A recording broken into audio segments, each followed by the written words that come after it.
Well, as the FBI continues to investigate the brutal killing of Charlie Kirk, their jobs on other cases obviously don't stop. The agency tonight is warning about a different but very chilling threat called 764. It's a loose and very sick network of online predators who use social media to blackmail kids into committing violent acts against themselves or others. Why? For power and bragging rights. The FBI says it has 250 open investigations into the group. In some cases, the abusers convince teenagers to share lewd photos of themselves. In other cases, they pressure teens to cut themselves or self-harm, sometimes even encouraging them to kill themselves. They even allegedly targeted a Lady Gaga concert in Brazil, recruiting teens to carry out a bombing attack. Thankfully, that failed.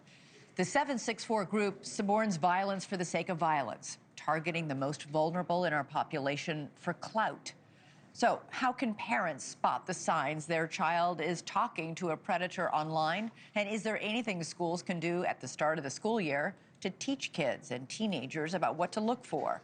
Joining us now is Colton Easton. He's Director of Project Development at Safer Schools Together. Colton, great to have you here.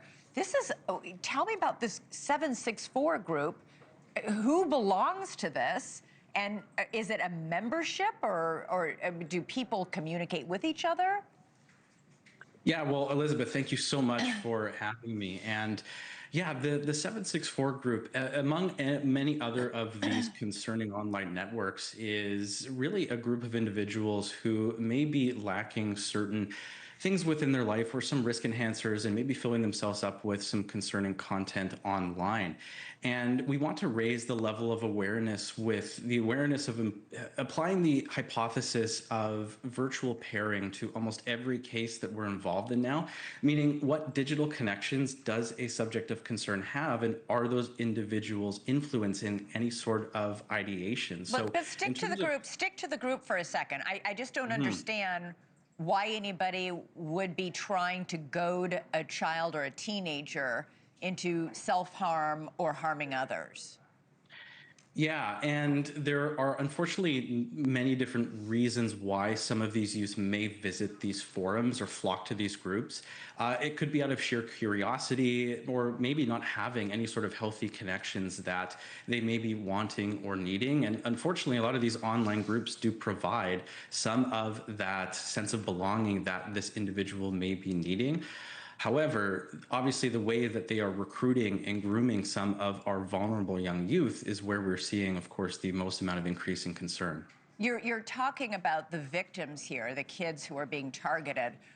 What about the people who are doing the targeting, the people who are doing the preying? Do we have any idea who these people are, where they are?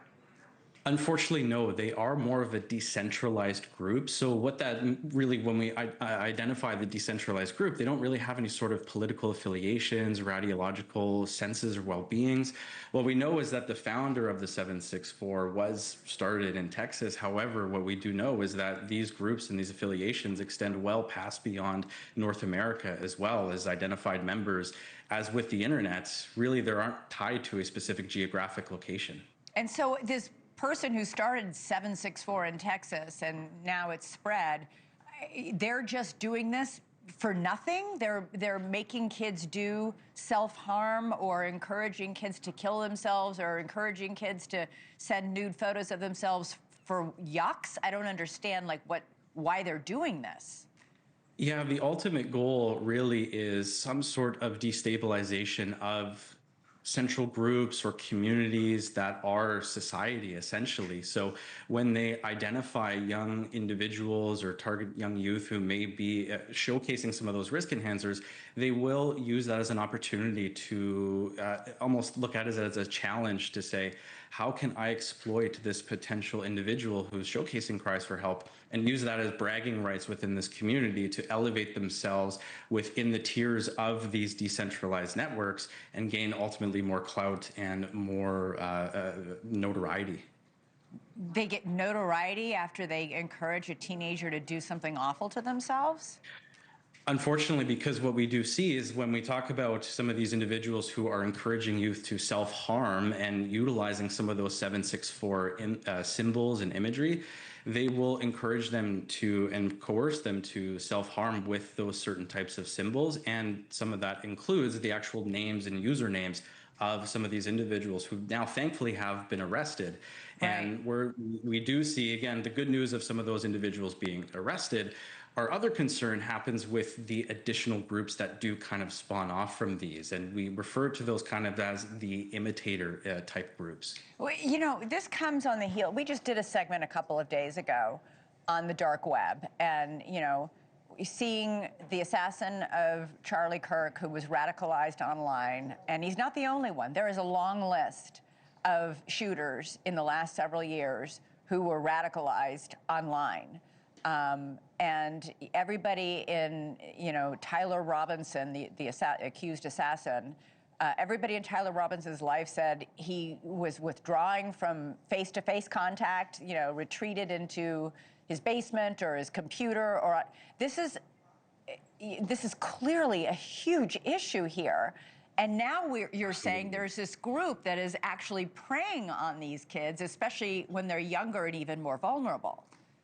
Yeah, 100%. And what we know about serious violence is that it is an evolutionary process. And that ultimately is actually good news, because now teams can have the understanding and training to recognize what are some of those cries for help or some sort of those indicators that somebody may be along the pathway to violence. So that's why we encourage youth, parents, staff members, teachers to utilize whatever reporting systems are available and utilize the resources that we have on saferschoolstogether.com, because ultimately this school safety is not just the responsibility of parents, not just teachers, not just students, it is everyone's responsibility. So we want to provide as much training and resources to catch these cries for help before these tragic events happen, because too often we find that these cries for help are found after the event, and we want to flip that. Yeah, boy, that's important work you're doing. A great resource for anybody. The saferschools.org, you said, is the website? Saferschoolstogether.com is where you can find all of our links to our training. Saferschools.together.com. Okay, check it out if you're a parent or even just know and care about a young teenager or a kid. There's a lot of scary stuff out there. Colton Easton, thank you so much. Really appreciate it. Thank you so much for having me. Thank you for watching. Subscribe below and download our NewsNation app right now on your phone, and you will get fact-based, unbiased news for all Americans.